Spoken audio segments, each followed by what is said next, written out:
Hello everyone, welcome to one day exam target.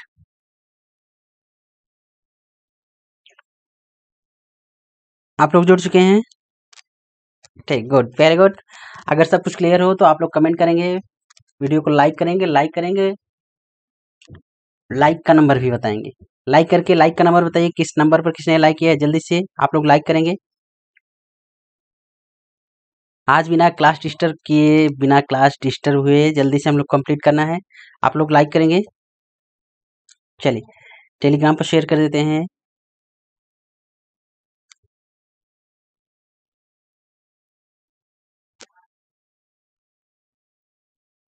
Good, good afternoon सभी से, good afternoon. चलिए question की तरफ चलते हैं। आप लोग लाइक और शेयर करके क्वेश्चन की तरफ आते हैं।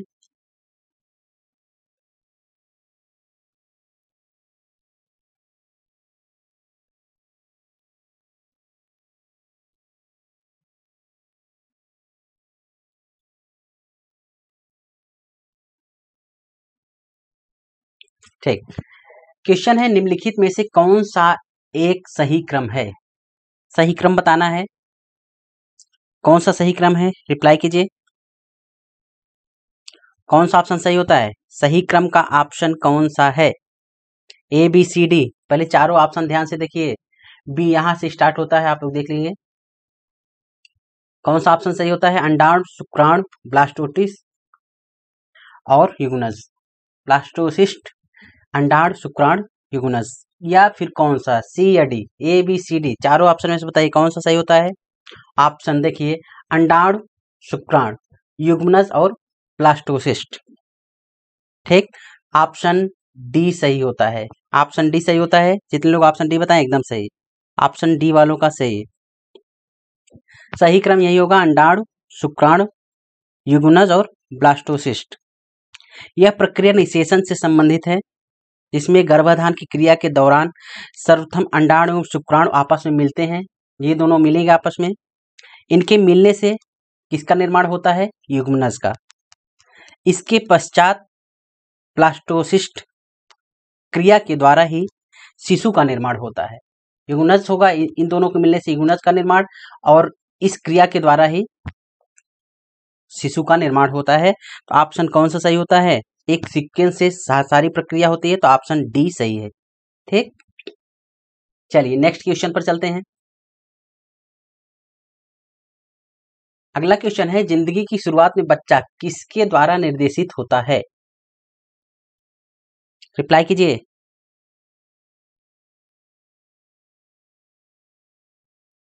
रिप्लाई कीजिए, very good.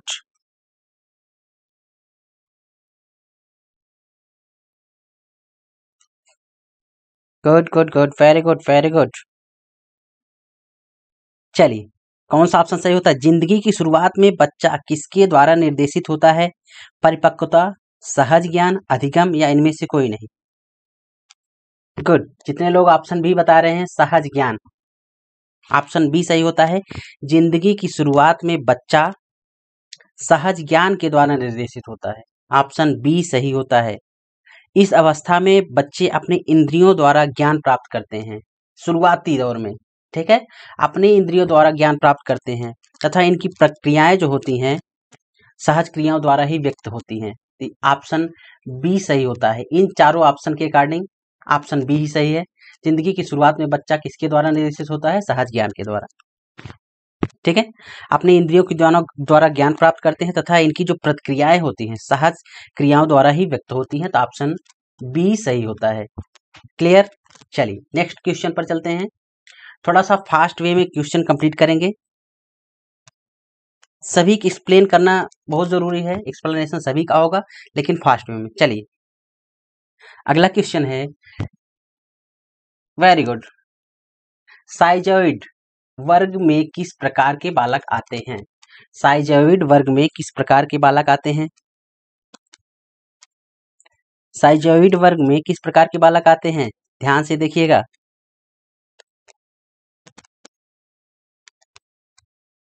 Very good, option A B C D.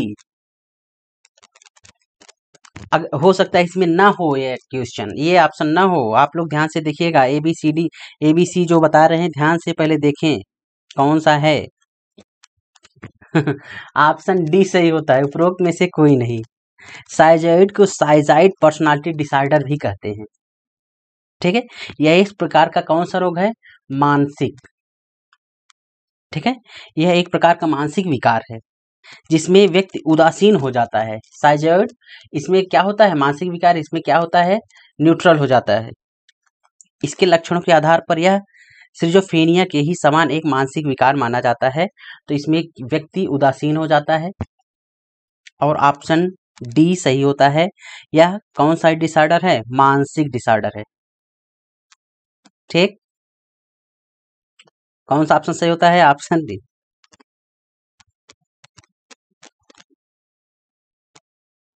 Clear? चलिए नेक्स्ट क्वेश्चन। स्टैनफोर्ड बिने परीक्षण मापन करता है।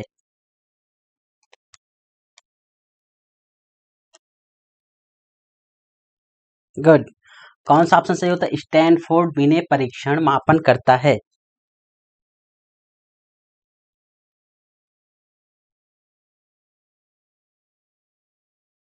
ऑप्शन कौन सा सही होता है? वेरी गुड, स्टैनफोर्ड बिने परीक्षण व्यक्तित्व का, पढ़ने की दक्षता का, बुद्धि का उपयुक्त में से कोई नहीं। ऑप्शन कौन सही होता है?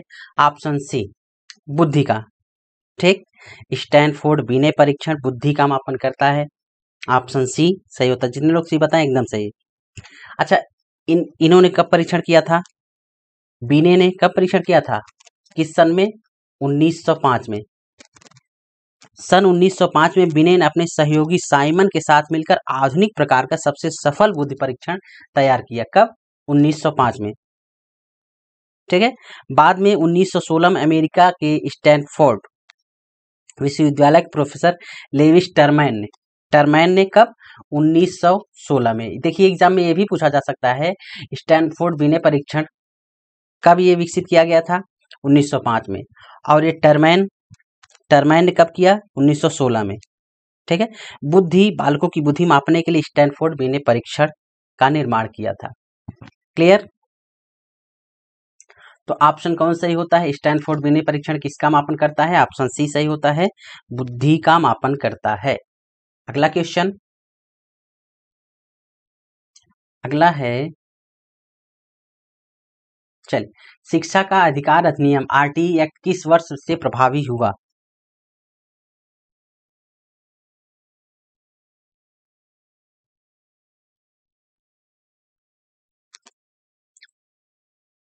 गुड,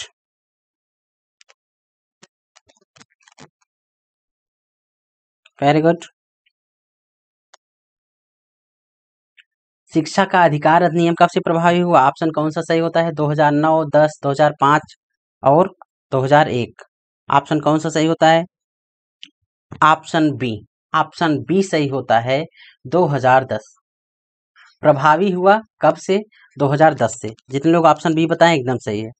शिक्षा का अधिकार अधिनियम, राइट टू एजुकेशन एक्ट 1 अप्रैल 2010 को लागू हुआ। ये आप ध्यान में रखिए एकदम हमेशा। शिक्षा का अधिकार आरटीई एक्ट 1 अप्रैल 2010 को लागू हुआ। शिक्षा का अधिकार अधिनियम के शीर्षक में क्या है? निःशुल्क एवं अनिवार्य शिक्षा। निःशुल्क एवं अनिवार्य शब्द सम्मिलित है, जिसका अर्थ क्या होता है? उचित सरकार और स्थानीय प्राधिकारियों द्वारा 6 से 14 वर्ष आयु के सभी बच्चों को प्रवेश, उपस्थिति, प्रारंभिक शिक्षा को पूरा करने का प्रावधान। ठीक, और इन सबको सुनिश्चित करने का बाध्यता रखी गई है किसमें? शिक्षा का अधिकार अधिनियम 2010 कब पारित किया गया? 2010 में। क्या है? 6 से 14 वर्ष की आयु के बच्चों को निःशुल्क एवं अनिवार्य शिक्षा प्रदान करना। ठीक, चलिए नेक्स्ट क्वेश्चन, प्रगतिशील शिक्षा क्या है? फास्ट वे में हम लोग देख रहे हैं, जल्दी से आप लोग एक्सप्लेन भी करेंगे लेकिन जल्दी से।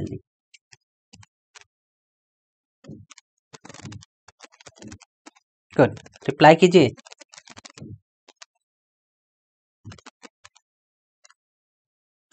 Reply, very good. प्रगतिशील शिक्षा क्या है? Good, option B. इसमें तो सभी लोग ऑप्शन बी बता रहे हैं, एकदम सही है सभी का। इसमें कार्य आधारित अधिगम, लर्निंग बाय डूइंग होता है। प्रगतिशील शिक्षा क्या है? प्रगतिशील शिक्षा पारंपरिक शिक्षा की प्रक्रिया का परिणाम है। किसका परिणाम है? पारंपरिक शिक्षा की प्रक्रिया का परिणाम है। इस शिक्षा का एकमात्र उद्देश्य क्या है? बालक की शक्तियों का सर्वांगीण विकास।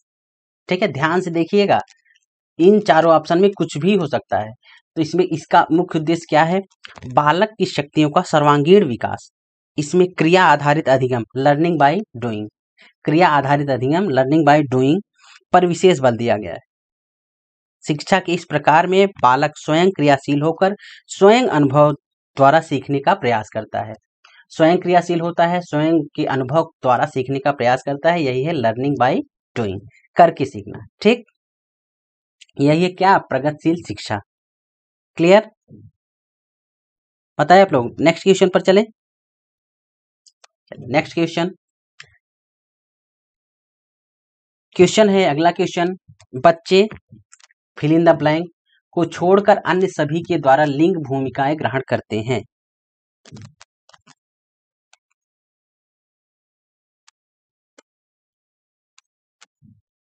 चलिए जल्दी से आप लोग क्वेश्चन अटेंड कीजिए, जल्दी जल्दी क्वेश्चन अटेंड कीजिए।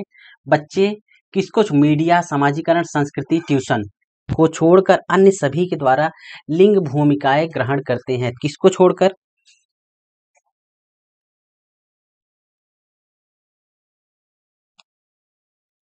गुड, कौन सा ऑप्शन सही होता है? वेरी गुड, ऑप्शन डी सही होता है। जितने लोग ऑप्शन डी बता रहे हैं एकदम सही है, डी वालों का। किसको छोड़कर? ट्यूशन को छोड़कर। ठीक है, बच्चे ट्यूशन को छोड़कर अन्य सभी के द्वारा लिंग भूमिकाएं ग्रहण करते हैं। लिंग भूमिकाएं सामाजिक अंतःक्रिया द्वारा निर्मित होती हैं। ठीक है, लिंग भूमिकाएं क्या है? सामाजिक अंतःक्रिया द्वारा निर्मित होती है, जिसमें किसका किसका योगदान रहता है? मीडिया का, समाजीकरण का, संस्कृति का, इसके बाद समुदाय का, ठीक, परिवार का आदि सामाजिक अभिकरण सहायता प्रदान करते हैं। किसको? लिंग भूमिकाओं को जानने में, सिखाने में, ये सब में। ठीक है, सामाजिक अंतःक्रिया के द्वारा ही लिंग भूमिकाओं के बारे में जानकारी मिलती है। तो मीडिया, समाजीकरण, सांस्कृतिक, समुदाय, परिवार, इन सब के द्वारा, इस ट्यूशन को छोड़कर। ट्यूशन इसमें नहीं आता। क्लियर? चलिए अगले क्वेश्चन पर चलते हैं। क्वेश्चन है लिंग भेद है, बताइए कौन सा ऑप्शन सही होता है? लिंग भेद है शारीरिक संरचना, सहज गुण, सामाजिक संरचना, जैविक सत्ता।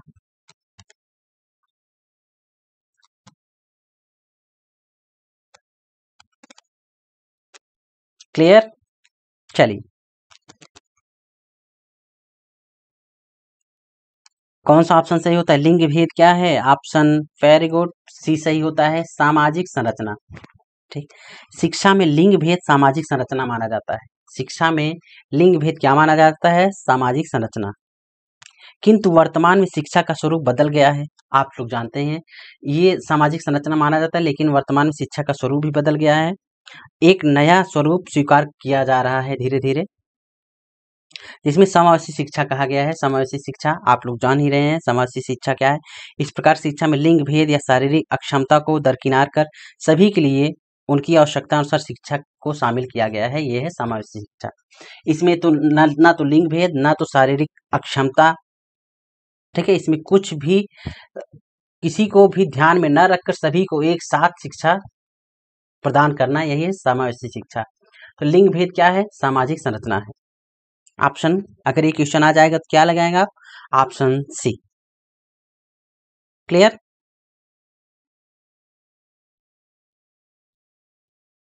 चल नेक्स्ट क्वेश्चन, थर्स्टन तथा लिकर्ट निम्न में से किसके मापन से संबंधित हैं?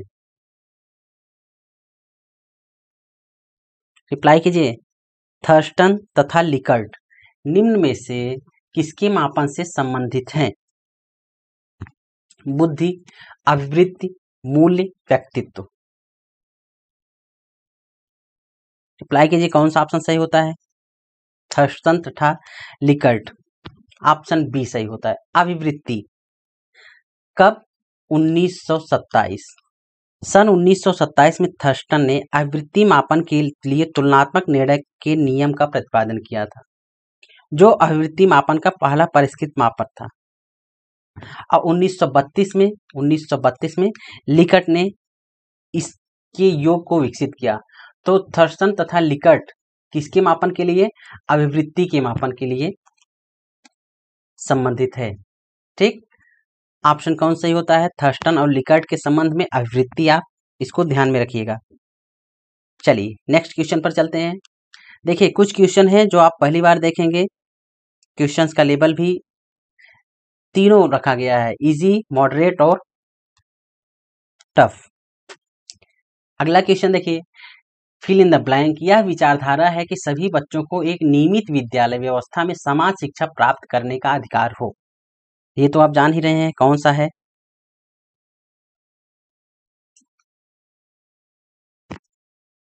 गुड, सभी का सही होना चाहिए, ये क्वेश्चन सभी का सही होना चाहिए। ऑप्शन डी सभी का सही भी है, सभी लोग सही बता रहे हैं। ऑप्शन डी, समावेशी शिक्षा। समावेशी शिक्षा वह विचारधारा है जिसमें सभी बच्चों को एक नियमित विद्यालय व्यवस्था में समान शिक्षा प्राप्त करने का अधिकार हो। और निःशुल्क और अनिवार्य शिक्षा का अधिकार अधिनियम, इसको कहा जाता है निःशुल्क एवं अनिवार्य शिक्षा अधिकार अधिनियम 2009 बोला ये जाता है। अगर पारित होने की बात आई तो 2010 में। क्वेश्चन ध्यान से देखेंगे आप लोग, निःशुल्क एवं अनिवार्य शिक्षा अधिनियम 2009 बोला जाता है, लेकिन अगर पूछा जाए निःशुल्क एवं अनिवार्य शिक्षा आरटीई एक्ट कब पारित किया गया? पारित होने का 2010, लागू होने का 2010। ठीक, चल, यह अधिगम सभी बच्चों को गुणवत्तापूर्ण प्रारंभिक शिक्षा प्राप्त करने व उसे पूरा करने का अधिकार देता है। सभी को साथ साथ, चाहे कोई दिव्यांग हो, चाहे कोई शारीरिक अक्षमता कोई और हो, मानसिक हो, कुछ भी हो, सभी को साथ में बैठने का। ठीक, डिस्ग्राफिया मुख्यतः किस कठिनाई से जुड़ा है? डिस्ग्राफिया, ध्यान देंगे। चलिए, डिस्ग्राफिया मुख्यतः किस कठिनाई से जुड़ा है?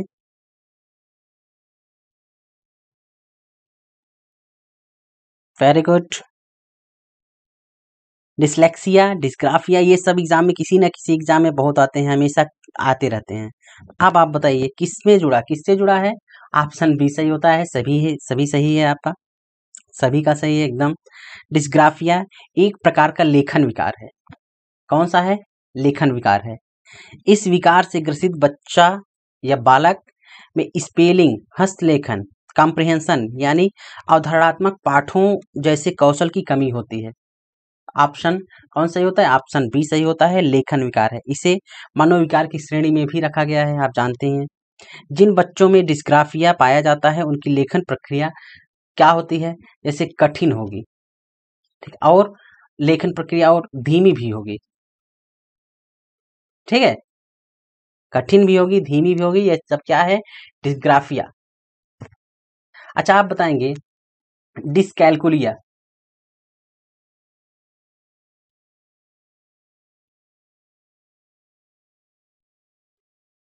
एक सेकंड, एक सेकंड, चलिए बताइए डिसकैलकुलिया कौन सा विकार है? ये रिप्लाई कीजिए, डिसकैलकुलिया कौन सा विकार है? गुड, किससे रिलेटेड है? मैथ से रिलेटेड है, गणितीय विकार है। डिसकैलकुलिया गणितीय विकार है, इसमें कैलकुलेशन करने में ये सब प्रॉब्लम होती है। और आप ये जो हर एग्जाम में पूछा जाता है डिसलेक्सिया।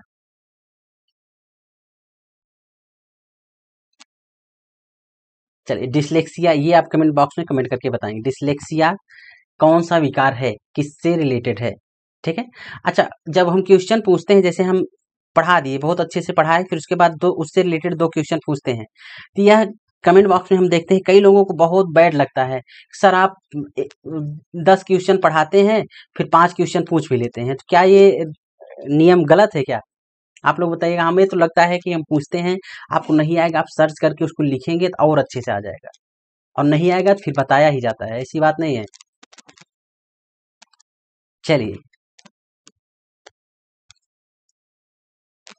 नहीं, कुछ लोगों को बहुत बैड लगता है कि सर आप पढ़ाते कम पूछते ज्यादा है, जबकि ये नियम बहुत अच्छा रहता है कि खुद से करके लर्निंग बाय डूइंग।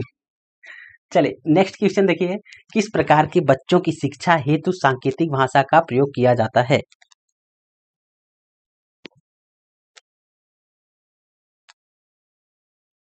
गुड।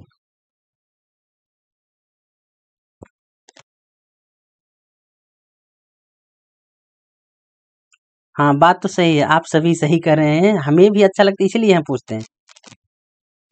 किसको बैड लगता है, अब जिसको लगता है वो लोग कमेंट करते हैं, उनको जानना जरूरी नहीं, लेकिन हम जानना चाह रहे हैं कि ये नियम अच्छा है, आप लोगों को सही लगता है या नहीं।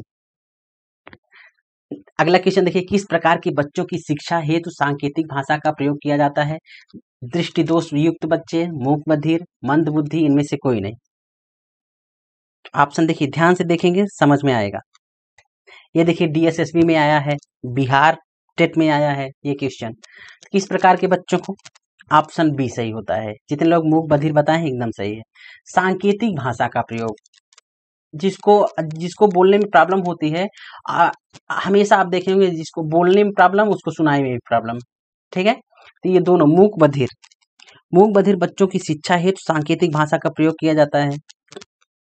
और दो दृष्टि दोष वाले बच्चों को, दृष्टि दोष युक्त बच्चे को किसका प्रयोग किया जाता है?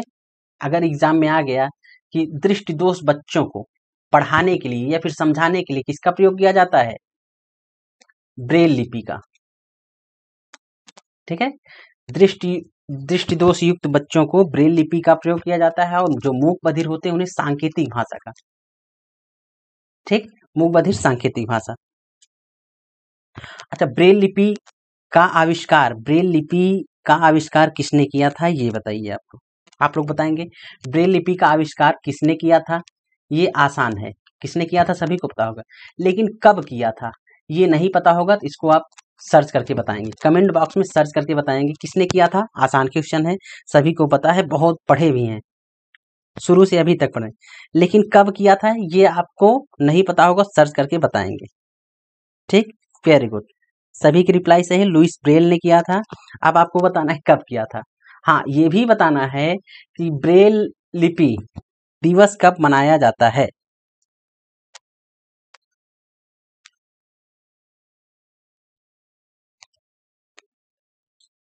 लुइस ब्रेल दिवस।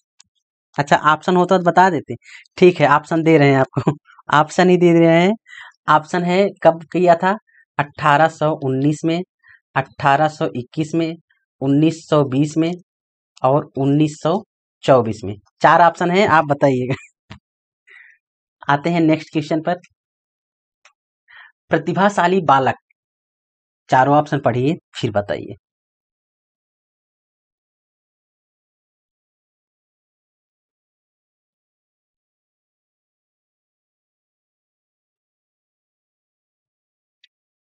Very good, very good. चलिए रिप्लाई कीजिए, कौन सा ऑप्शन सही होता है? प्रतिभाशाली बालक। हाँ, जो क्वेश्चन पूछा गया है उसका आंसर यहाँ नहीं देंगे, कमेंट बॉक्स में आप कमेंट कीजिएगा, वहीं मिलेगा भी आंसर। प्रतिभाशाली बालक ऑप्शन कौन सा सही होता है? ऑप्शन ए, तीव्र और आसानी से सीखते हैं। ठीक, ऑप्शन ए सही होता है, प्रतिभाशाली बच्चे तीव्र बुद्धि वाले होते हैं, और इनकी बुद्धिलब्धि कितनी होती है? 130 प्लस ही होती है, 130 से अधिक होती है। वे किसी विषय वस्तु को आसानी से और त्वरित गति से सीखते हैं, तीव्र गति से और आसानी से सीख लेते हैं प्रतिभाशाली बच्चे, इनकी बुद्धिलब्धि 130 प्लस ही होती है। अच्छा, आप बताएंगे सामान्य बुद्धिलब्धि कितनी है? सामान्य आईक्यू बताइए, सामान्य आईक्यू कितना है? सामान्य बुद्धिलब्धि कितनी होती है? गुड,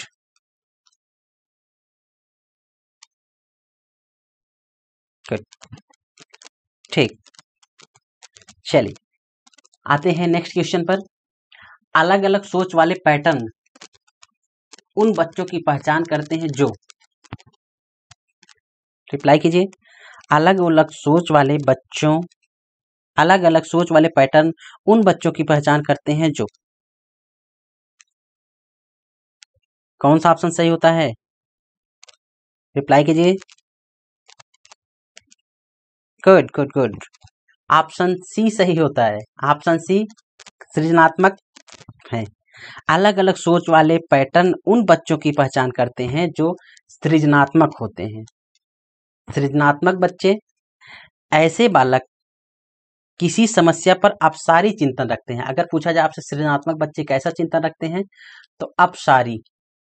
देखिए एक एक क्वेश्चन में कई क्वेश्चन आपके मिलेंगे। ऐसे बालक किसी समस्या पर अपसारी चिंतन रखते हैं। उनका एक नवीन समाधान प्रस्तुत करते हैं।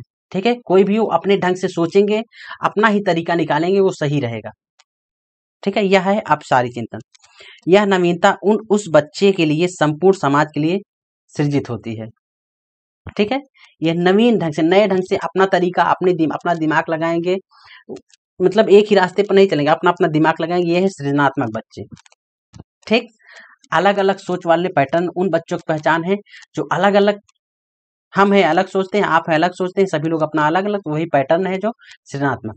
ठीक, कौन सा चिंतन? अपसारी चिंतन। ध्यान दीजिएगा, अभिसारी नहीं अपसारी है। अगला क्वेश्चन, एक छात्र को मार्गदर्शन देने के लिए एक अध्यापक को जानना आवश्यक है। क्या जानना आवश्यक है?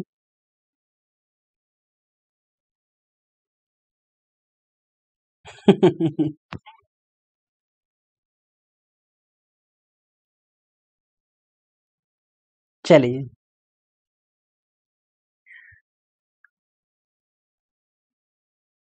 Good good, very good very good. Option D सही होता है, ऑल ऑफ द अबव।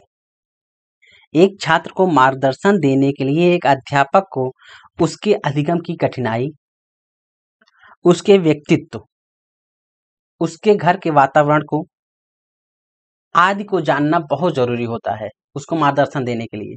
ठीक है, जैसे मार्गदर्शन देने के लिए उसके घर के वातावरण को, उसकी स्थिति को, उसकी अधिगम की कठिनाई को, उसको क्या प्रॉब्लम है, जैसे कि जिसमें प्रॉब्लम हो उससे बोल दें बस यही करके आओ, नहीं, जिससे प्रॉब्लम हो उसको आप सॉल्व कीजिए, फिर उसके बाद नेक्स्ट टारगेट उसको दीजिए। उसका व्यक्तित्व कैसा है, उसके घर का वातावरण कैसा है, उस टाइप का वातावरण है या नहीं है। ठीक, तो ऑप्शन डी सही होता है। अगला क्वेश्चन, संकलनात्मक परामर्श के जन्मदाता हैं, बताइए। संकलनात्मक परामर्श के जन्मदाता कौन है? विलियमसन, थॉर्न, रोजर्स, इनमें से कोई नहीं। रिप्लाई कीजिए।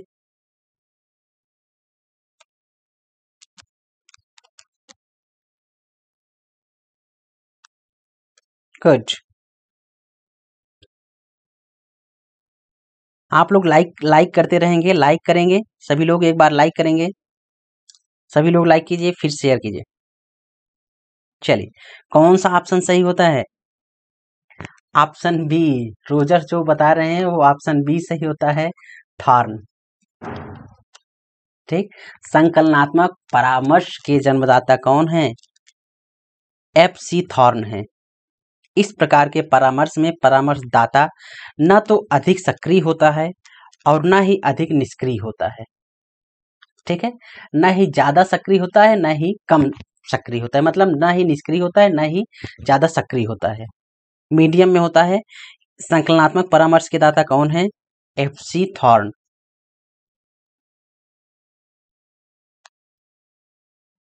क्लियर?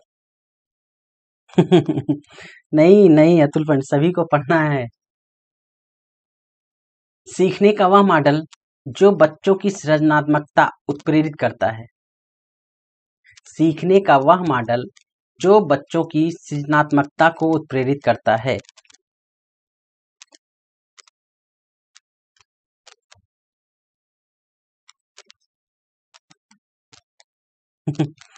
गुड, कौन सा है? बच्चों की सृजनात्मकता को उत्पन्न करता है, कौन सा मॉडल है? Option B. जितने लोग रचनावादी मॉडल या ऑप्शन बी बताए हैं एकदम सही है, और आप लोगों की तैयारी बहुत अच्छी चल रही है, अच्छी बात है, बहुत अच्छी बात है। ऑप्शन बी सही होता है, रचनावादी मॉडल। सीखने का वह मॉडल है जो बच्चों में सृजनात्मकता को उत्प्रेरित करता है। रीजन क्या है इसका? इस मॉडल में बच्चों को कार्य करने की स्वतंत्रता होती है, खुद से कार्य करने की, खुद से सोचने की स्वतंत्रता होती है, जिसके परिणाम स्वरूप बच्चों में सृजनशीलता उत्पन्न होती है और वो सृजनात्मक बालक होते हैं। ठीक। तो रचनावादी मॉडल क्या है? इससे सृजनात्मकता को प्रेरित करता है, ये बच्चों को खुद से कार्य करने के लिए प्रेरित किया जाता है और वे बच्चे खुद से सोचते हैं और अपने अनुसार कार्य करते हैं। तो यह है रचनावादी मॉडल। ठीक, ऑप्शन बी सही होता है। अगला क्वेश्चन है, निम्न में से कौन सा संवेग का तत्व नहीं है?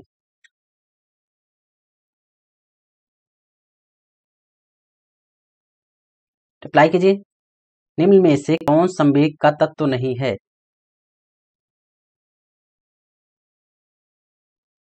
गुड, कौन सा नहीं है? ऑप्शन कौन सही होता है? निम्न में से कौन संवेग का तत्व नहीं है? ऑप्शन डी, संवेदी। ठीक, ऑप्शन डी सही होता है। कौन संवेग का तत्व नहीं है? संवेदी। ऑप्शन डी सही है। संवेदी संवेग का तत्व नहीं है। रीजन क्या है? संवेग उत्पन्न होने पर प्राणी में दो स्तर पर परिवर्तन दिखाई देता है। जैसे संवेग उत्पन्न होगा तो कितने स्तर पर परिवर्तन होगा? दो। कौन कौन सा? पहला है शारीरिक, ठीक, और दूसरा है, आप जान गए होंगे, मानसिक। पहला है शारीरिक, दूसरा है मानसिक। दोनों स्तर पर परिवर्तन दिखाई देता है। शारीरिक स्तर पर जल्दी जल्दी सांस लेना, रक्तचाप बढ़ जाना, आवाज में परिवर्तन आ जाना, अंग संचालन की गति में परिवर्तन, ये हाथ हिलने लगना, कांपने लगना। और जबकि मानसिक स्तर पर विचार प्रक्रिया या तो शिथिल हो जाती है अथवा लुप्तप्राय हो जाती है, ये सब हो जाते हैं। और दूसरी ओर संवेदी क्रियाओं पर संवेग का कोई प्रत्यक्ष प्रभाव नहीं पड़ता है। ठीक है, ये संवेदी क्रिया से संवेग पर कोई प्रत्यक्ष प्रभाव ही नहीं पड़ता। और जबकि इन सब में क्या होता है? संवेग उत्पन्न होता है तो शारीरिक और मानसिक दोनों पर प्रभाव पड़ता है। तो यही है संवेग। और जबकि इससे कोई प्रभाव नहीं पड़ता तो यही संवेग थोड़ी ना है। क्लियर? चलिए अगला क्वेश्चन, भूख और प्यास है। देखिए ध्यान से देखिएगा कि कोई भी संवेग होगा उससे दो प्रभाव शारीरिक और मानसिक पड़ेगा, वही होगा संवेग का तत्व। इससे कोई प्रभाव ना पड़े वो संवेग कैसा? चलिए नेक्स्ट क्वेश्चन है, भूख और प्यास क्या है? कौन सा प्रेरक है? वेरी गुड, जितने लोग ऑप्शन बी बता रहे हैं एकदम सही है। कौन से हैं? जन्मजात हैं। भूख और प्यास कौन से हैं? भूख और प्यास जन्मजात प्रेरक होते हैं। ऐसे प्रेरक जो व्यक्ति में जन्म से ही होते हैं वो कौन से प्रेरक हैं? जन्मजात प्रेरक हैं। इसे कौन सा प्रेरक कहते हैं? इसे जैविक या शारीरिक प्रेरक भी कहा जाता है। जन्मजात प्रेरक को जैविक या शारीरिक, ठीक है, इसे जैविक या शारीरिक प्रेरक भी कहते हैं जो जन्म से ही होते हैं। ठीक, चलिए नेक्स्ट क्वेश्चन है, निम्न में से जन्मजात अभिप्रेरक कौन है? बताइए, निम्न में से जन्मजात अभिप्रेरक कौन है? रिप्लाई कीजिए, चारों ऑप्शन पढ़ेंगे तब पता चलेगा।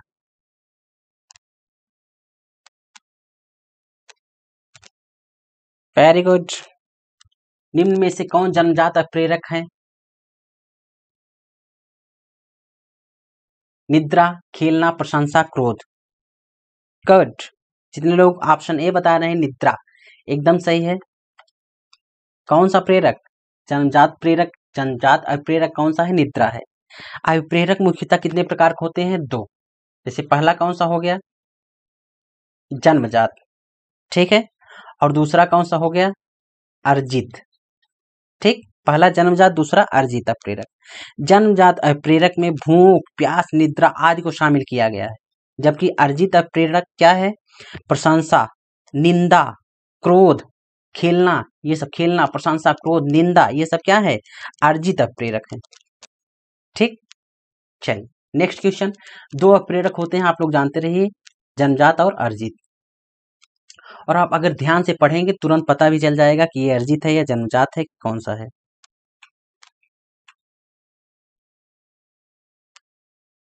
प्रभावी और अस्थायी शिक्षा ग्रहण करने के लिए विद्यार्थी के पास होना चाहिए। कौन सा ऑप्शन सही होता है?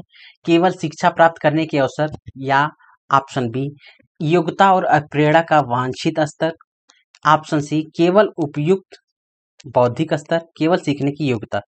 क्या होना चाहिए? ऑप्शन कौन सा सही होता है? हाँ, आप लोग लाइक लाइक जरूर करेंगे प्लीज। आप लोग मोटिवेट करने के लिए लाइक तो करना ही पड़ेगा। ऑप्शन बी आप लोग बता रहे हैं, एकदम सही है, एकदम सही है। ऑप्शन बी, योग्यता और अप्रेरणा का वांछित स्तर। प्रभावी और अस्थायी शिक्षा ग्रहण करने के लिए विद्यार्थी के पास क्या होना चाहिए? योग्यता और अप्रेरणा का वांछित स्तर होना चाहिए। ये आवश्यक है, एकदम आवश्यक है। योग्यता अधिगम के लिए पृष्ठभूमि तैयार करती है। ठीक है, योग्यता जो है यह जानने के लिए, सीखने के लिए, अधिगम के लिए पृष्ठभूमि तैयार करती है। तथा अप्रेरणा क्या है? अधिगम के लिए, अधिगम को क्रियाशील बनाती है। देखिए, योग्यता क्या है? पृष्ठभूमि तैयार करेगी, लेकिन अप्रेरणा क्या है?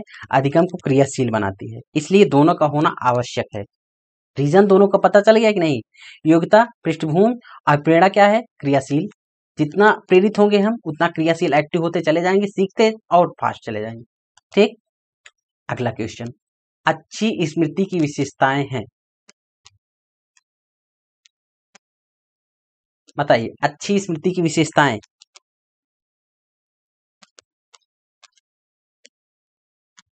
रिप्लाई कीजिए। अच्छी स्मृति की विशेषताएं कौन सी हैं? अच्छा, आप लोग बताएंगे मजा आ रहा है कि नहीं आ रहा है? ये सीडीपी की क्लास स्टार्ट हुई है, आप लोग तैयारी अब सुपर फास्ट चलेगी। कभी सीडीपी, कभी संस्कृत, हर सारे subject, math, Sanskrit, CDP, Hindi, EVS, सारे सब्जेक्ट होंगे, सभी सब्जेक्ट पढ़ाए जाएंगे। आप लोग बताइएगा कैसा अनुभव आज का रहा। ठीक, नेक्स्ट क्वेश्चन पर चलते हैं। अच्छी स्मृति की विशेषताएं हैं शीघ्र पुनः स्मरण, शीघ्र पहचान, अच्छी धारणा, ये सभी। गुड, ऑप्शन डी सही होता है। आप सभी का सही भी है, अच्छी बात है। ऑप्शन डी सही होता है। स्मृति एक क्षमता है जिसके सहारे उद्देश्यपूर्ण कार्य किए जाते हैं। जब कोई चीज हमें याद रहेगा तभी तो हम पूरा कार्य कर सकेंगे, और जिस उद्देश्य के लिए है, जब उद्देश्य ही भूल जाएंगे, स्मृति में नहीं रहेगा, विस्मृत हो जाएगा उद्देश्य ही, तब कार्य पूरा नहीं हो पाएगा। तथा व्यक्ति विवेकशील तथा चिंतन भी करता है, तथा वातावरण के साथ प्रभावकारी ढंग से संयोजन करता है। अच्छी स्मृति के लिए निम्न विशेषताएं होती हैं, जैसे शीघ्र पुनः स्मरण, ये हो गया, शीघ्र पहचान हो गया, अच्छी धारणा हो गया, समायोजन हो गया। ठीक है, समायोजन, ये भी अच्छी स्मृतियां हैं। क्लियर? चलिए नेक्स्ट पर चलते हैं। नेक्स्ट है, किसका अभिप्राय अपने व्यवहार को नियंत्रित करने से है? बताइए, किसका अभिप्राय अपने व्यवहार को नियंत्रित करने से है? ऑप्शन कौन सा सही होता है?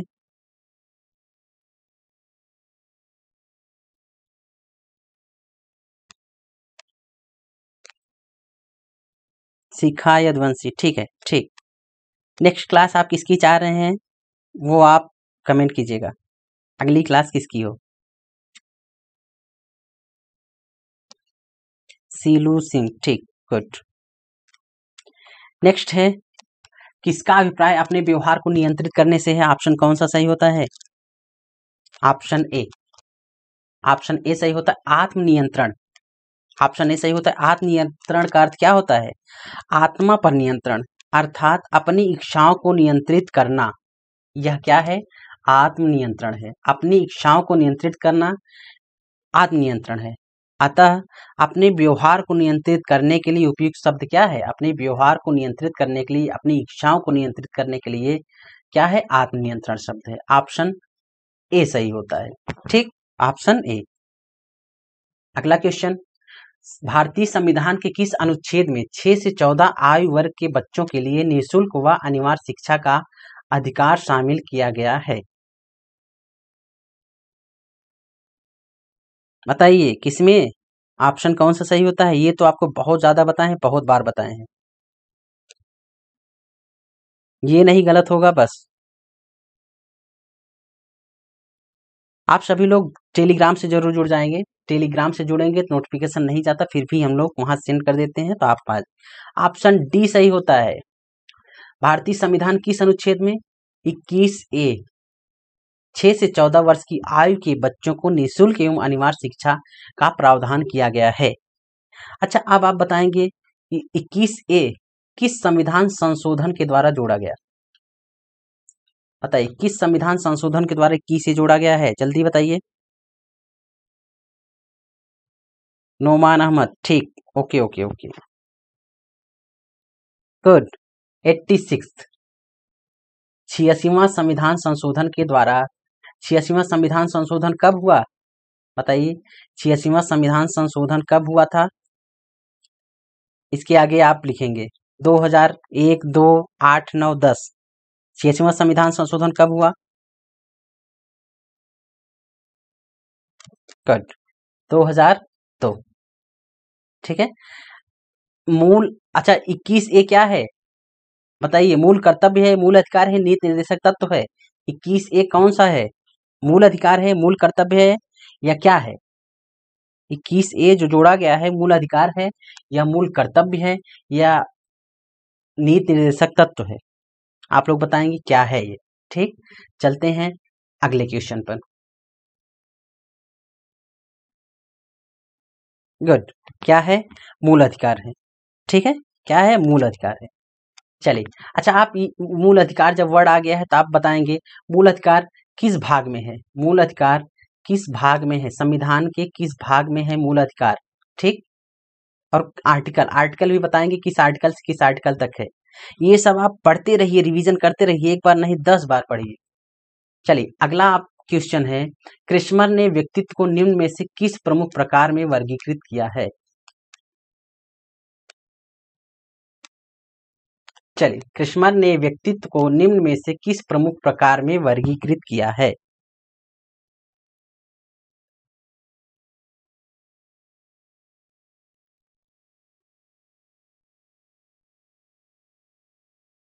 अनुराग केसरी, बहुत बहुत बहुत बहुत बड़ा वाला थैंक यू आपको। अच्छी बात है, अगर आ जाता है तो अच्छी बात है। कोशिश भी यही रहती है हम लोगों की कि अगर पढ़ाते हैं, एक क्वेश्चन पढ़ा रहे हैं तो आना चाहिए। आपको आता है, बहुत अच्छी बात है, जिसको सीख मिलती है बहुत अच्छी। कृष्णन ने व्यक्तित्व को निम्न में से किस प्रकार में वर्गीकृत किया है? सभी का सही होना चाहिए, किसी का गलत नहीं होना चाहिए। Option D, all of the above. Kretschmer ने शरीर रचना की दृष्टि से व्यक्तित्व को कितने भागों में बांटा है? 3 भागों में। कौन कौन से हैं? यही लिखे हैं, लंबकाय या कृशकाय। ठीक है, कृशकाय या लंबकाय, इनको लंबकाय भी बोलते हैं, कृशकाय को लंबकाय भी बोलते हैं। ठीक है, ये हो गया। फिर उसके बाद कौन सा है? सुडौलकाय या पुष्टकाय। ठीक है, ये दूसरा हो गया, सुडौलकाय या पुष्टकाय। अब देखिए, गोलकाय या स्थूलकाय। ये दोनों एक है, ये दोनों एक है, ये दोनों एक है। ठीक है, 3 भागों में बांटा है कृष्णमन ने, कृशकाय, सुडौलकाय, गोलकाय, या लंबकाय, पुष्टकाय, स्थूलकाय, कोई भी हो, आप दोनों जानते रहिए, मतलब ये भी, ये भी, ये भी, ये भी, ये और ये। ठीक, चलिए नेक्स्ट क्वेश्चन पर चलते हैं। अगला क्वेश्चन है, टीएटी का मुख्य उद्देश्य। टीएटी का उद्देश्य निम्न में से किसका मापन है? रिप्लाई कीजिए।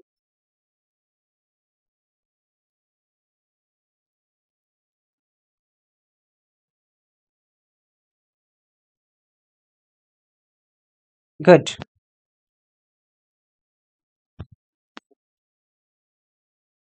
Very good. ऑप्शन कौन सा सही होता है? टीएटी का मुख्य उद्देश्य किसका मापन है? अभिक्षमता का। ऑप्शन बी सही होता है। टीएटी, टीएटी का फुल फॉर्म क्या है? TAT, thematic apperception test. TAT का उद्देश्य अभिक्षमता का मापन करना होता है। ठीक है, अध्यापन अभिक्षमता परीक्षण, थीमेटिक अपरसेप्शन टेस्ट। क्लियर? किसका है? अभिक्षमता का है, ऑप्शन बी सही होता है, ये भी एग्जाम में आता है। अच्छा, आप बताएंगे कि रोडसा स्याही धब्बा परीक्षण, रोडसा स्याही धब्बा परीक्षण यह किसका मापन करता है? आप लोग कमेंट बॉक्स में कमेंट करके बताएंगे, रोडसा स्याही धब्बा परीक्षण किसका मापन करता है? ठीक, चलिए अगले क्वेश्चन पर चलते हैं।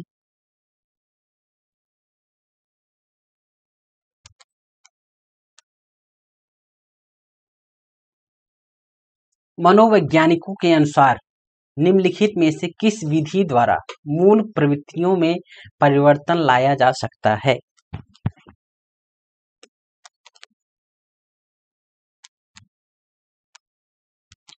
Good good good.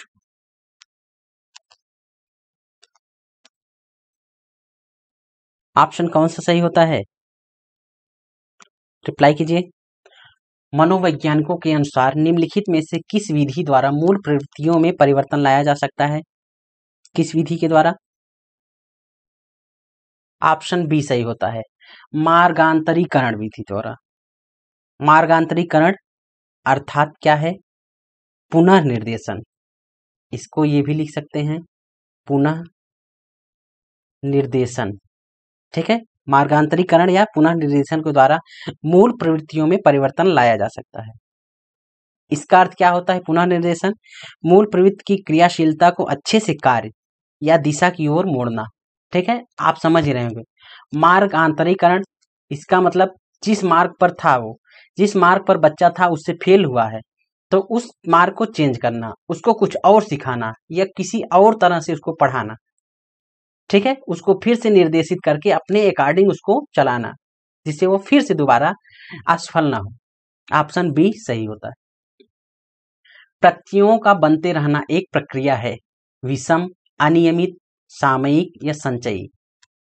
आपको सीडीपी से जितने भी क्वेश्चन हैं, वेरिएंट टाइप के, हर तरह के, सबसे कठिन, सबसे सरल, मॉडरेट, सब कुछ कराया जाएगा।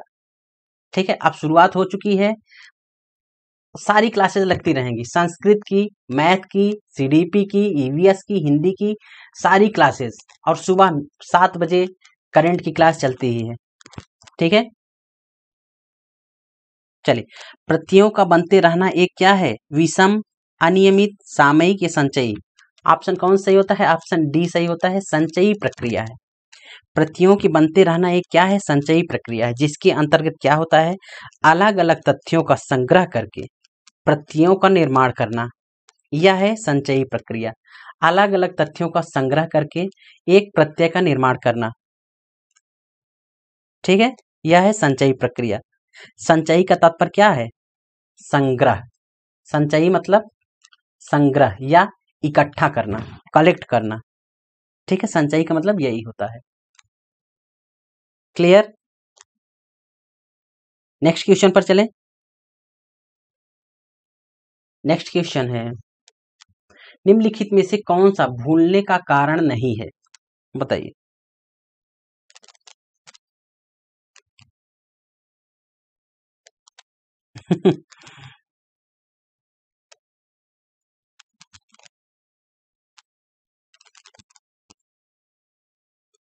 गुड, चलिए, कौन सा ऑप्शन सही होता है? निम्नलिखित में से कौन सा भूलने का कारण नहीं है? ऑप्शन डी, शिक्षक की योग्यता। शिक्षक की योग्यता से क्या लेना देना? अधिगम प्रक्रिया के अंतर्गत बालकों में भूलने की प्रवृत्ति, उनमें उत्पन्न मानसिक द्वंद्व, पुनरावृत्ति का अभाव, सीखने की मात्रा। ठीक है, मानसिक द्वंद्व, पुनरावृत्ति का अभाव, सीखने की मात्रा। सीखने की मात्रा का मतलब क्या है? अधिकता की स्थिति में। ठीक है, जब ज्यादा इकट्ठा एक साथ पढ़ लेंगे और उसको रिवीजन करने की औकात ही नहीं रहेगी तो रिवीजन करेंगे नहीं, एक साथ इतना ज्यादा पढ़ लेंगे तो भूल जाएगा। एक लिमिट में पढ़िए, अपने औसत के अनुसार पढ़िए, अपने अनुसार पढ़िए।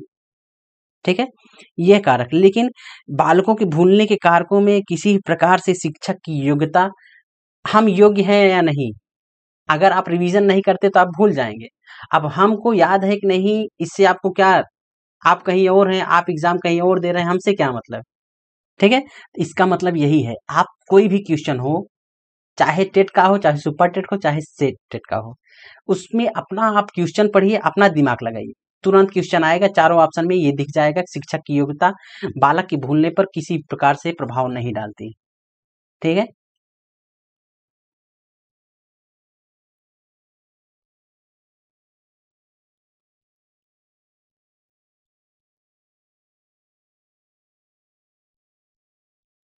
चलिए एक सेकेंड, थोड़ा सा क्वेश्चन देखे तो।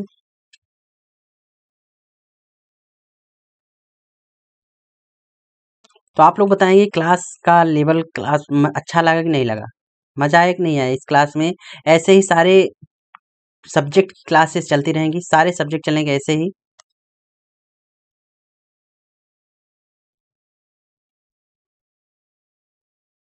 ठीक है, चलिए एक बार फिर रिवीजन कर लेते हैं, सुपर फास्ट रिवीजन।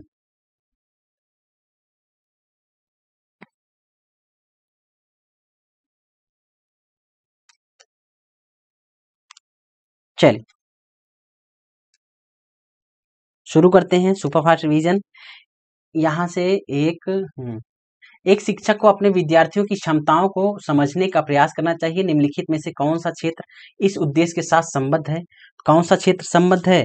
ऑप्शन कौन सही होता है? ऑप्शन सी, शिक्षा मनोविज्ञान।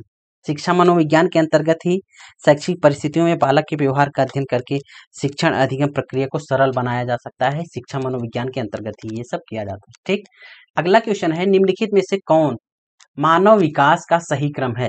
अब देखिए, शैशवावस्था सबसे पहले, ये दोनों तो कट ही गया। ठीक, शैशवावस्था किशोरावस्था, किशोरावस्था नहीं, शैशवावस्था बाल्यावस्था, किशोरावस्था प्रौढ़ावस्था। ऑप्शन कौन सही होता है? ऑप्शन बी सही हो गया। ठीक, अगला क्वेश्चन है, 14 वर्षीय देविका अपने आप से पृथक स्वनियंत्रित व्यक्ति की भावना को विकसित करने का प्रयास कर रही है। वह विकसित कर रही, क्या विकसित कर रही? स्वायत्तता। अपने आप से स्वनियंत्रित पृथक व्यक्ति की भावना को विकसित कर रही है, तो ऑप्शन कौन सही होता है? ऑप्शन बी, स्वायत्तता। ठीक है, रिवीजन क्लास होती है तो फास्ट होती है, आप लोग जल्दी जल्दी पढ़ते रहिए। व्यापक वफादारी दया भावना में वृद्धि व मानसिक स्थिति में उतार चढ़ाव किससे संबंधित है? बताइए, किससे संबंधित है ये सब?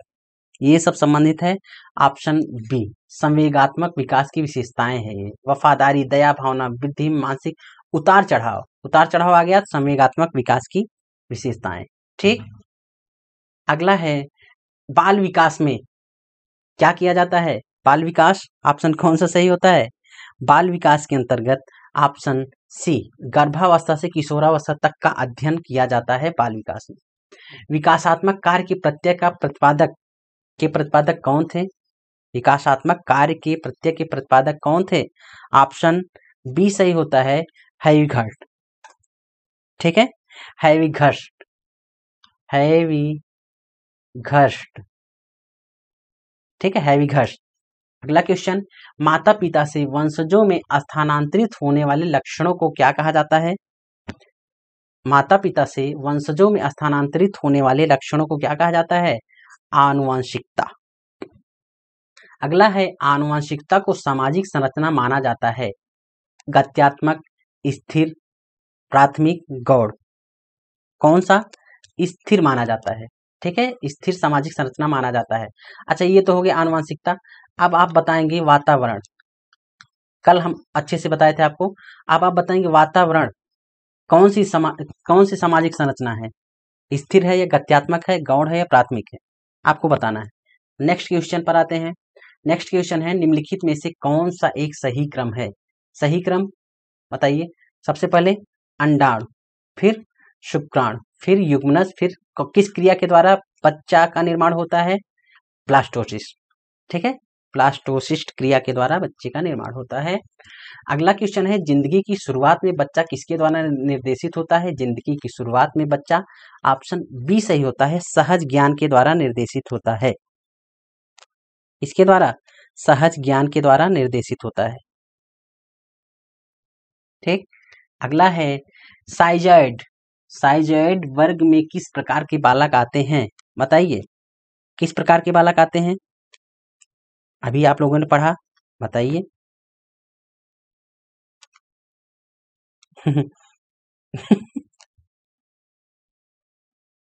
गुड, ऑप्शन डी सही होता है। चल नेक्स्ट है, स्टैनफोर्ड विनय परीक्षण मापन करता है। स्टैनफोर्ड विनय परीक्षण मापन करता है, ऑप्शन सी सही होता है, बुद्धि का। किसका मापन करता है? बुद्धि का मापन करता है स्टैनफोर्ड विनय परीक्षण। शिक्षा का अधिकार अधिनियम आरटी एक्ट किस वर्ष प्रभावी हुआ? प्रभावी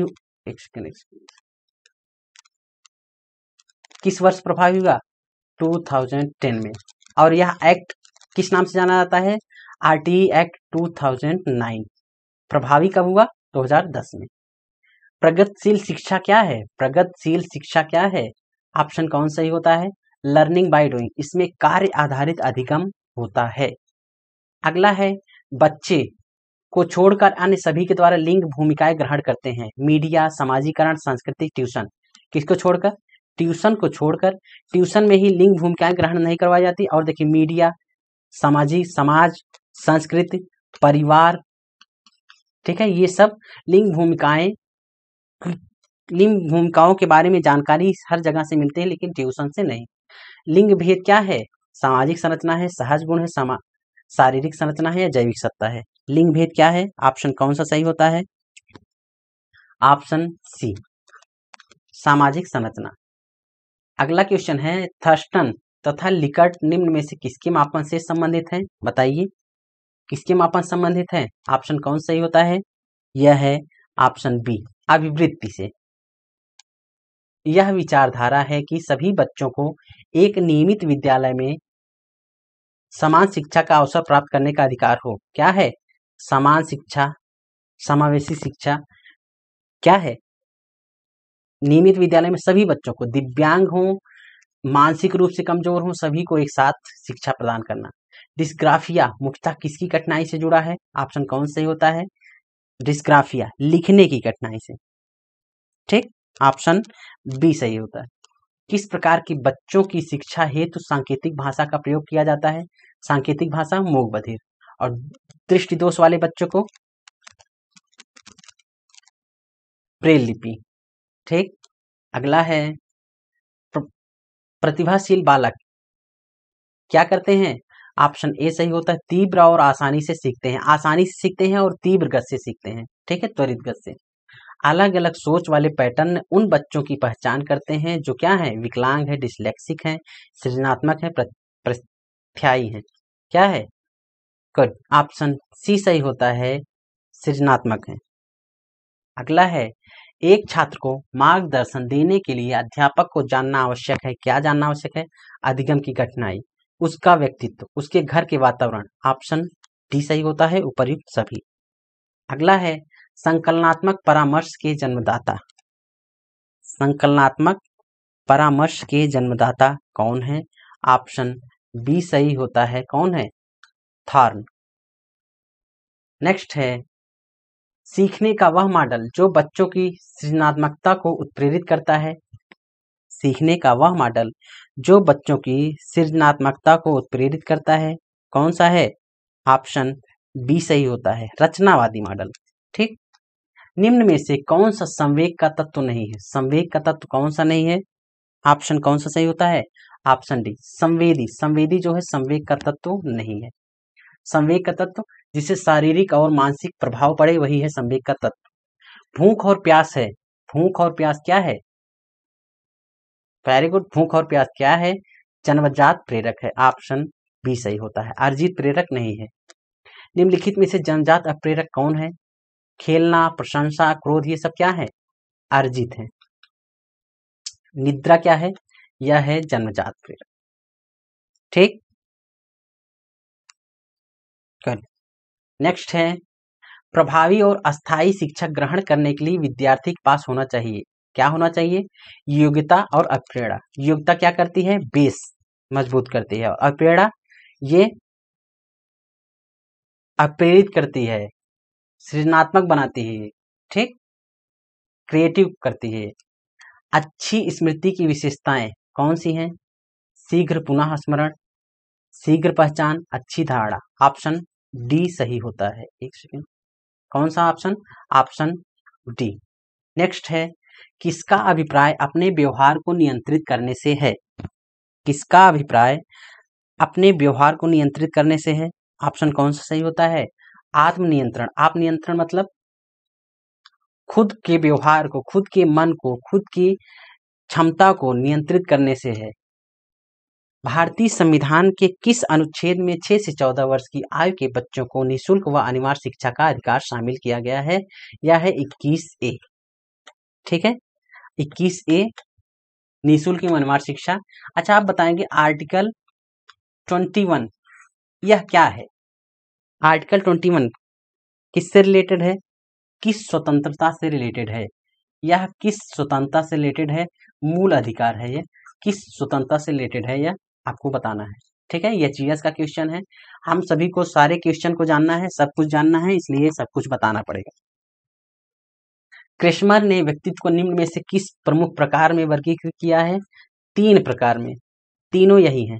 ठीक, क्रिश का है, सुडॉल का है, गोल का है। टीएटी का उद्देश्य निम्न में से किसका मापन करना है? टीएटी का उद्देश्य निम्न में से अभिक्षमता का मापन करना है। Thematic apperception test. ठीक, चल। मनोवैज्ञानिकों के अनुसार निम्न में से किस विधि द्वारा मूल प्रवृत्तियों में परिवर्तन लाया जा सकता है? किस विधि के द्वारा? ऑप्शन कौन सा सही होता है? ऑप्शन बी, मार्गांतरीकरण विधि के द्वारा। ठीक है, उसके मार्ग को बदल कर उसको सफल बनाया जा सकता है। प्रत्ययों का बनते रहना एक प्रकार की प्रक्रिया है। कौन सी प्रक्रिया है? बनते रहना, इसका मतलब संयोजन। तो क्या है ये? संचयी। ऑप्शन डी सही होता है। क्या है? संचयी। संचयी का मतलब क्या है? इकट्ठा करना। ठीक है, इकट्ठा करना, संग्रह करना। ठीक, नेक्स्ट है और ये लास्ट क्वेश्चन है, निम्नलिखित में से कौन सा भूलने का कारण नहीं है? तो ये आसान सा क्वेश्चन, शिक्षक की योग्यता या भूलने का कारण नहीं। कोई बच्चा कुछ भी भूल रहा है तो इसमें शिक्षक की योग्यता मायने नहीं रखती। ठीक है, चलिए, तो आपको क्वेश्चन प्रोवाइड करते हैं। क्वेश्चन आप जिसका कमेंट बॉक्स में कमेंट करेंगे, आप बताइएंगे बहुबुद्धि का सिद्धांत, बहुबुद्धि का सिद्धांत के प्रतिपादक कौन है? ठीक, दूसरा क्वेश्चन है, हाँ ठीक है, सबकी रिप्लाई आपको करना है, सभी की रिप्लाई आप ही करेंगे। गुड, हाँ ठीक ठीक ठीक,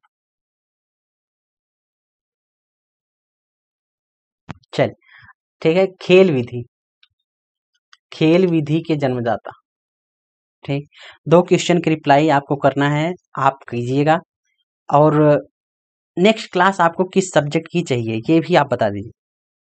ठीक है, और आज की क्लास कैसी लगी? ऐसे ही सारी क्लासेस होंगी। आज की क्लास कैसी लगी आप कमेंट करके बताइए। और नेक्स्ट क्लास किसकी चाहिए, किस सब्जेक्ट की चाहिए, ये भी आप बताइए। ठीक, और जितने क्वेश्चन पूछे जा रहे हैं सभी की रिप्लाई आपको करना है। ठीक है, सभी की रिप्लाई करना है, और सभी की रिप्लाई जो भी अच्छी बेस्ट रिप्लाई होगी उसी को दिखाया जाएगा। चले, हाँ, ये देखिए आपकी रिप्लाई भी आप देख लीजिए अपना। ओपेक पूछा गया था, प्रियंका जायसवाल का कमेंट है, ओपेक एक अस्थायी अंतर सरकारी संगठन है, इसकी स्थापना कब की गई थी? 1960 में, इराक में आयोजित बगदाद सम्मेलन में किया गया था। देखिए इसके सदस्य कौन कौन से हैं? 5 संस्थापक सदस्य हैं, इराक, ईरान, कुवैत, सऊदी अरब और वेनेजुएला। वर्तमान में 14 सदस्य हैं। ठीक है, आसियान का मुख्यालय इंडोनेशिया के जकार्ता में है। आसियान दक्षिण पूर्वी एशियाई राष्ट्र का संगठन 1967 में बैंकॉक में, थाईलैंड में वो वर्तमान अध्यक्ष ली सिंग लून। ठीक है, गुड। नेक्स्ट है 1906 में ढाका में आगा खान ने की थी अध्यक्षता। ठीक है, मुस्लिम लीग 1907 में मुस्लिम लीग को संविधान से स्वीकृति मिली। 1940 में लाहौर अधिवेशन में मोहम्मद अली जिन्ना ने की थी। 1940 भारतीय राष्ट्रीय कांग्रेस की अध्यक्षता किसने की? अबुल कलाम आजाद। अब आपको बताना है अबुल कलाम आजाद कब से कब तक अध्यक्षता किए थे, कब से कब तक। ठीक है, सबसे ज्यादा कार्यकाल किसका था? भारतीय राष्ट्रीय कांग्रेस में किस पर्सन का कार्यकाल सबसे ज्यादा था अध्यक्षता करने में? प्रथम रक्षा मंत्री बलदेव सिंह, प्रथम गृह मंत्री सरदार वल्लभ भाई पटेल, कानून मंत्री भीमराव अंबेडकर। पूनम कुशवाहा का कमेंट, सार्क का मुख्यालय कहाँ है? नेपाल की राजधानी काठमांडू में है। इसका गठन 85 में। सार्क 7 सदस्य देश हैं, भारत, पाकिस्तान। सार्क में 8 सदस्य देश हो गए हैं। ठीक है, वर्तमान में भारत, पाकिस्तान, बांग्लादेश, श्रीलंका, नेपाल, भूटान, मालदीव। ठीक, आसियान, इसमें म्यांमार, आसियान का मुख्यालय, इंडोनेशिया की राजधानी जकार्ता। ओपेक का मुख्यालय, ऑस्ट्रिया की राजधानी वियना। रोजाना चलिए थैंक यू। दिव्या साहू का कमेंट, भारतीय संविधान किन किन देशों से क्या क्या लिया गया है? ब्रिटेन से क्या लिया गया? संसदीय प्रणाली, विधि निर्माण, एकल नागरिकता। देख रहे हैं। अमेरिका से क्या? न्यायिक पुनरावलोकन, स्वतंत्रता का अधिकार, मौलिक अधिकार। जर्मनी से आपातकाल का सिद्धांत। फ्रांस से गणतंत्रात्मक शासन व्यवस्था। कनाडा से राज्यों में शक्ति का विभाजन। आयरलैंड से नीति निर्देशक तत्व। ये पूछा जाता है खूब। समवर्ती सूची कहाँ से ली गई? ऑस्ट्रेलिया से। ठीक है। संविधान संशोधन प्रक्रिया, दक्षिण अमेरिका से। ये इंपॉर्टेंट है। मूल कर्तव्य यूएसएसआर से हमेशा आता है। ठीक है। चलिए नेक्स्ट है शैफाली मिश्रा का कमेंट है ये। अंकोर वाट मंदिर कहाँ है? कंबोडिया में है। अमरता के लालच में बनाया ये विष्णु के हिंदू मंदिर, पूरी दुनिया का सबसे बड़ा हिंदू मंदिर। दिलवाड़ा मंदिर कहाँ है? राजस्थान के माउंट आबू के पास। बहुत ही सुंदर जैन मंदिर है। अच्छा। हाँ, सच्ची शर्मा की रिप्लाई है, भारत के राष्ट्रपति का मासिक वेतन 5 लाख रुपए तक है। वहीं राज्यों के राज्यपाल का मासिक वेतन हर माह 3.5 लाख रुपए वेतन प्रदान किया जाता है। 5 लाख है। टैक्स फ्री है या टैक्स रहित है, आपको बताना है।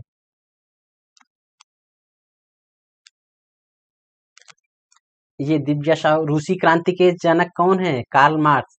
रूसी क्रांति के जनक हैं लेनिन। ठीक है, लेनिन। हिटलर जर्मनी का तानाशाह। बोस्टन टी पार्टी अमेरिका की बंदरगाह। तीनों गोल में सम्मेलन बी आर अम्बेडकर ने भाग लिया था। वन्य जीव संरक्षण अधिनियम 1972 में। हाथी परियोजना 1992 में। राष्ट्रीय जलीय जीव गंगा डॉल्फिन को बनाया गया था कब? 2010 में। Life Divine Arvind Ghosh. देख रहे हैं सभी की रिप्लाई है, जितने क्वेश्चन पूछते हैं सभी की रिप्लाई।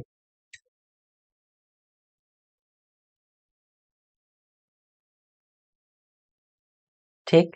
सुप्रीम कोर्ट में नियुक्त होने वाली प्रथम महिला न्यायाधीश फातिमा बीवी। देश की प्रथम उच्च न्यायालय में मुख्य न्यायाधीश लीला सेठ, हाई कोर्ट में। ठीक है।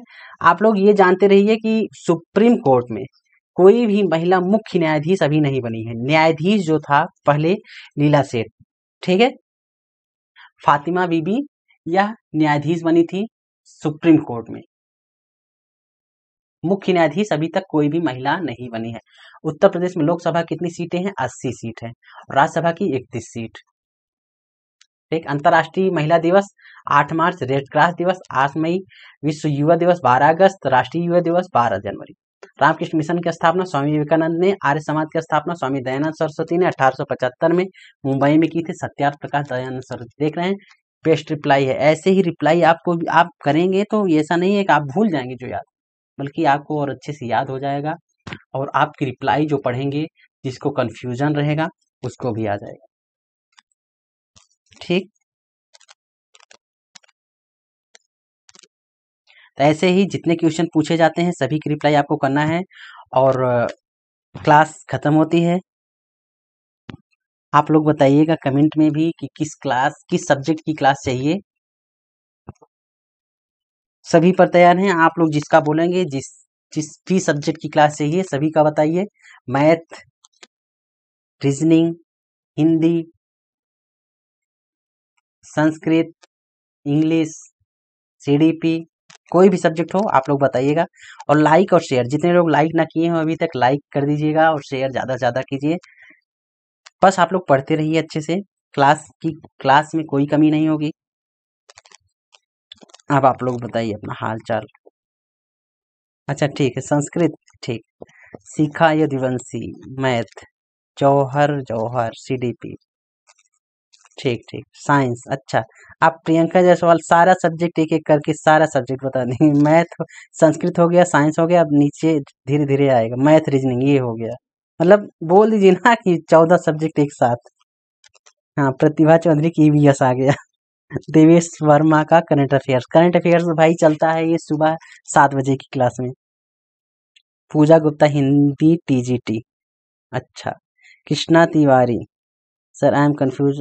अरिजीत में प्रशंसा होगा।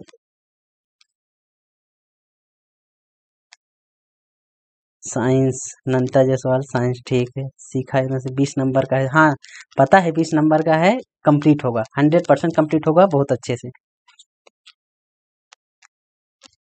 अभिषेक मौर्य 100% सुपर टेट को ध्यान में रखकर 14 सब्जेक्ट पढ़ाए जाएंगे।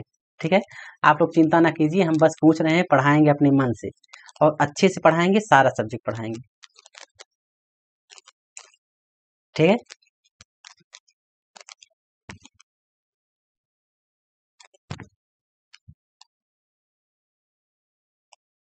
सारे सब्जेक्ट पढ़ाए जाएंगे, 14 सब्जेक्ट।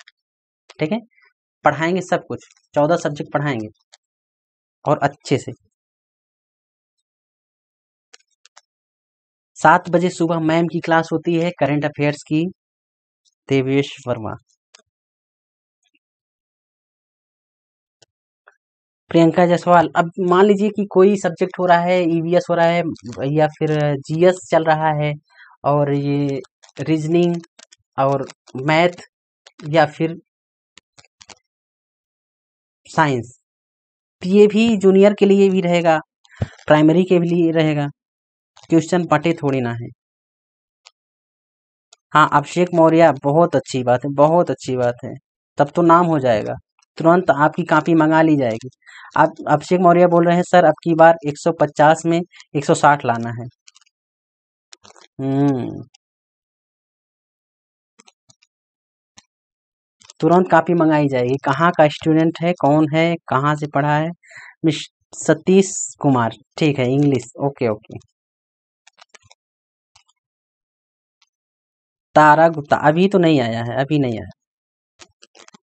राज ठाकुर, क्लास खत्म हो गई है, यस।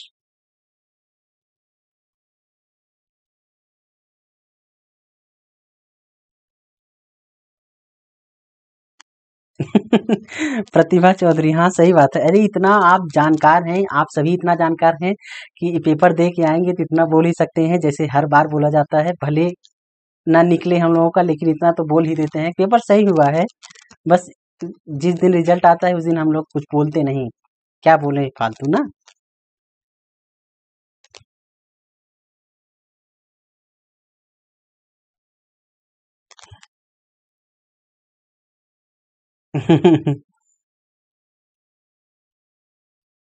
बीजेपी है, कुछ भी हो सकता है, अच्छा। शौर्य पनवार, ठीक है, सीडीपी ओके। तारा गुप्ता साइंस, ठीक। हाँ कॉपी मंगाई जाएगी तो जांच भी बैठे, वो तो है, जांच वाले ही कॉपी मंगवाएंगे, हम और आप नहीं, हम और आप ये थोड़ी ना मंगाएंगे देखने के लिए कितना अच्छा लिखा है, जांच वाले ही मंगाएंगे कि कैसे लिखा है, कितना अच्छा नहीं कैसे, तभी तो दिखाएंगे किसके सर के बच्चे। मतलब 150 में 160, किसी भी सर के हो, चाहे यहाँ के हो चाहे कहीं के भी हो, तो सर भी जाएंगे, सर भी बुलाए जाएंगे, कॉपी के साथ सर भी बुलाए जाएंगे।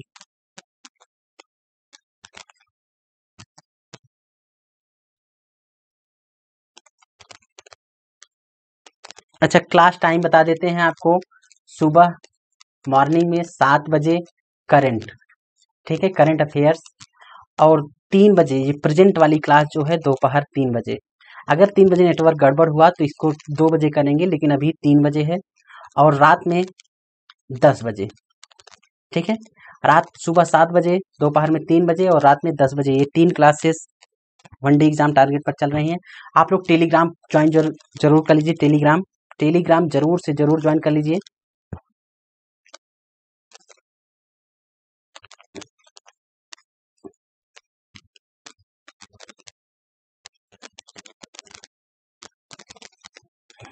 हाँ अभिषेक मौर्य, सही बात है, वो तो जांचने वाली गलती है।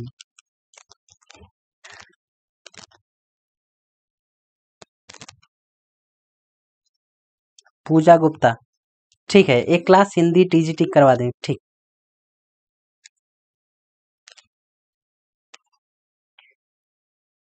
फॉर्म तो जल्द ही आ जाएगा। राम किशुन सर जी, आपकी फीस बताइए। फ्री ऑफ कॉस्ट है, यहाँ वन डे एग्जाम टारगेट पर किसी का भी कुछ भी फीस नहीं लिया जाता, बस आप लोग क्लास करते रहिए, लाइक करते रहिए, शेयर करते रहिए, शेयर और लाइक करते रहेंगे, यही फीस है। शेयर कीजिए, मोटिवेशन मिलेगा, लाइक कीजिए, मोटिवेशन मिलेगा, बस यही फीस है और कुछ नहीं। ठीक है, पढ़ते रहिए एकदम मस्त होकर और बिना लोड लिए, बिना सीरियस हुए, मस्ती में पढ़िए, वही निकलेगा। आज तक अगर आप सी टेट, प्राइमरी और जूनियर का टेट, कोई भी एग्जाम पास हुए हैं तो मस्ती में ही पास हुए हैं और वही मस्ती में रहेंगे, मस्त होकर, मतलब मस्ती मतलब एकदम खो ना जाइए सब कुछ भूल के। कहने का मतलब ये है कि लोड ना लीजिए, पढ़ते रहिए, खूब पढ़िए, लेकिन एकदम चिल होकर। ठीक,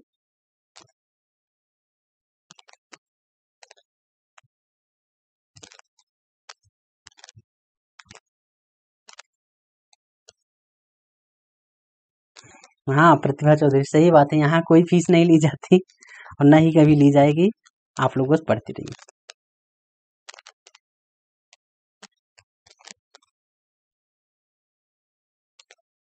क्या उस सब्जेक्ट में बीएससी की मार्क्स कम है तो रीट में कोई प्रॉब्लम तो नहीं होगी?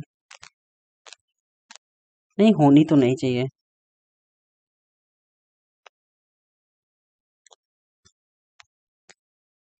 अच्छा, अब गर्मी भी यहीं से सॉल्व होगी क्या, यही वनडे एग्जाम टारगेट से ही?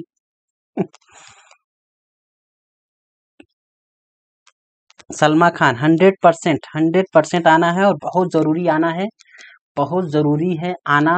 हम सभी को, सभी लोग आएंगे, बस पढ़ते रहिए।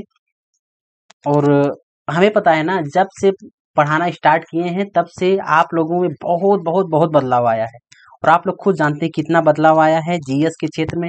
लॉकडाउन में हम लोग जीएस ही तो पढ़े हैं, daily daily daily GS, daily GS, हमेशा जीएस। तो जीएस के क्षेत्र में, हर क्षेत्र में कितना बदलाव आया है आप खुद जानते हैं और हम भी जानते हैं। तो ऐसे ही आएगा, सब कुछ क्लियर होगा। ठीक, सतीश पटेल, सीडीपी की क्लास डेली तो नहीं चलती, लेकिन जैसे अभी चली है अल्टरनेट चलती रहेगी। जो आप लोग बोलेंगे वही क्लास चलती है। जैसे सीडीपी की आज चल गई, कल संस्कृत की, ऐसे ऐसे हर सब्जेक्ट की क्लास चलेगी। जैसे कि किसी सब्जेक्ट को इग्नोर नहीं करना है, सारे सब्जेक्ट आएंगे ना, 10 नंबर, 5 नंबर। कंप्यूटर 5 नंबर का आता है, पढ़ना उसको पूरा पड़ेगा।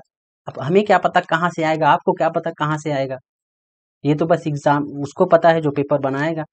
चाहे 5 का आए, चाहे 10 का आए, चाहे 20 का आए, पढ़ना हमें सब है। एक एक नंबर का कंपटीशन है, ऐसा नहीं छोड़ सकते कि हम कंप्यूटर पढ़ेंगे नहीं, 30 नंबर वाला पढ़ेंगे बस। करेंट और जीएस, कंप्यूटर भी पढ़ना है, सब कुछ पढ़ना है। अंश यादव, हमेशा क्लास होती रहेगी, बंद नहीं होगी, बस आप लोग ना साथ छोड़िएगा।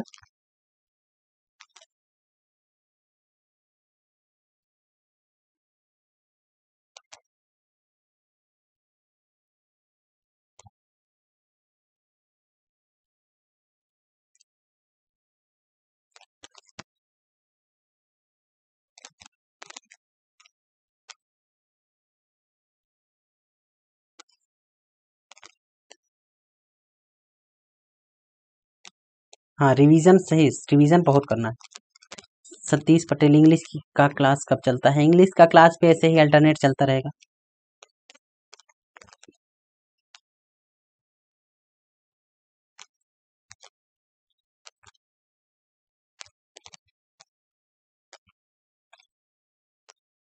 हाँ, कंपटीशन तो टफ है, आप लोग पढ़ते रहिए, सब कुछ।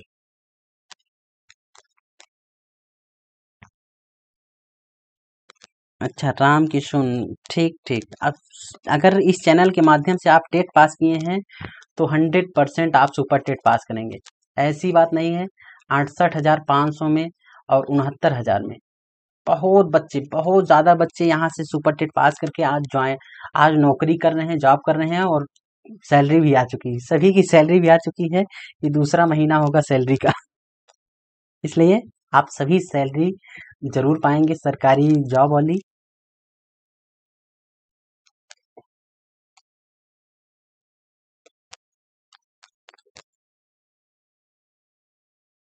आप टेलीग्राम ज्वाइन कर लीजिए, क्लास होती रहेगी। नेटवर्क अगर साथ दे तो आप लोग ये भी कोशिश किया कीजिए, नेटवर्क मनाया कीजिए भगवान से कि यहाँ का अच्छा रहे बस। ठीक, चलिए फिर मिलते हैं नेक्स्ट वीडियो में।